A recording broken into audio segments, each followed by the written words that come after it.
Aujourd'hui, c'est un autre jour. Suivons les news du jour. Let's go!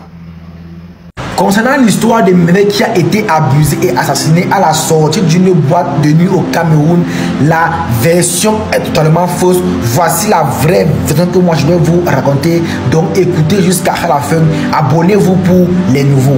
Pour la petite histoire, Merveille est une jeune fille de 23 ans qui, après avoir eu un enfant avec un homme, s'est mariée avec ce dernier, mais subissait des violences conjugales. C'est donc comme ça qu'elle retourne chez ses parents vivre avec sa maman. Sa maman qui a une institut de beauté à Yaoundé et elle donne souvent les coups de main à sa maman. Et pendant ses temps libres, quand elle a faim, elle partait manger dans un restaurant. De temps en temps, qu'elle partait manger dans le restaurant, le restaurateur, le propriétaire du restaurateur qui avait dit qu'il était un Sénégalais, il a remarqué Merveille et il s'est intéressé à la fille. Il a commencé à mener les enquêtes sur Merveille et il a découvert que Merveille travaille de temps en temps avec sa maman dans une institut de beauté. C'est donc comme ça que le gars prend un rendez-vous dans l'institut de beauté en question, dont il se rend et il reste toute la journée là avec la maman de Merveille et Merveille. En soirée, aux environs de 20h, lors de la fermeture, il propose à la maman de Merveille et à Merveille de les déposer à leur domicile. En chemin, il écoute la maman de Merveille parler avec Merveille et Merveille disant qu'elle a faim. C'est donc comme ça qu'est arrivé au domicile. La maman dit qu'il n'y a rien à manger. Le monsieur propose à Merveille d'aller avec elle à son restaurant pour lui offrir des tonnes de nourriture. Après insistance, Merveille accepte et elle décide de suivre le monsieur qui avait dit qu'il est sénégalais. Déjà avant ça, en cours de route, il s'est arrêté pour acheter la boisson alcoolisée. La maman étant, elle se posait les questions. Elle dit, mais tu nous dis que tu es sénégalais, mais comment tu peux acheter l'alcool? Le gars dit que non, c'est pas pour lui, c'est pour une connaissance.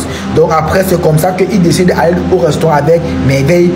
21h, 22h, minuit, 1h, 3h, Merveille ne donne plus aucune nouvelle. Sans savoir que bon, Merveille en allant au restaurant, après avoir mangé, elle a écrit à une de ses amies qu'elle vient de manger dans un restaurant et elle ne se sent pas bien. Donc sa camarade là, elle est la dernière à avoir ses nouvelles. C'est donc comme ça que quand le restaurateur, le soi-disant sénégalais, est parti au restaurant avec elle, ils ont fini de manger, il porte Merveille, il part avec elle chez lui, donc il abuse de Merveille et il l'assassine. Mais en fait, il abuse de Merveille à mort. Voici la vraie histoire. L'histoire qui est sortie ici là sur les réseaux comme quoi, non, que c'est après la sortie de quoi, que ce sont ses camarades. L'histoire a totalement été inventée par le restaurateur qui est là. Voilà sa photo. Apparemment, il connaît Steven bien le monde. J'ai pas trouvé une autre photo de lui. Voilà sa photo. C'est lui qui a inventé l'histoire là pour qu'on ne puisse jamais retrouver le bourreau de Merveille.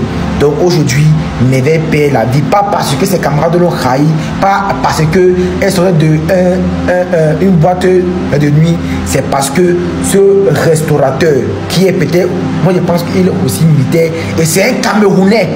Le gars a menti que c'est Instagram, mais c'est un Camerounais. C'est un Camerounais. Il a abusé à mort Merveille et aujourd'hui, Seigneur, on dit comme ça, le monde, le déo est vraiment mauvais. Le déo est mauvais. Je vous jure, le déo est mauvais. Pendant que moi je vous parle, le gars il est détenu. Et imaginez un peu, parce que la famille de la fille, ils connaissent un commandant, un gendarme. C'est quand ils apportent l'affaire devant le gendarme que le gendarme essaie un peu de mener les enquêtes et ils découvrent la vraie histoire. Imaginez-vous un peu un seul moment que c'était dans une famille là où vous ne connaissez personne. Et vous jugez que cette mort est passée comme ça là. Voilà alors la vraie histoire. Donc arrêtez de relayer la fausse histoire qui est sortie avant-hier là. Parce que ça là c'est une fausse histoire. Voici la vraie histoire. Dans tous les cas, RIP à Merveille et vraiment beaucoup de courage à sa famille.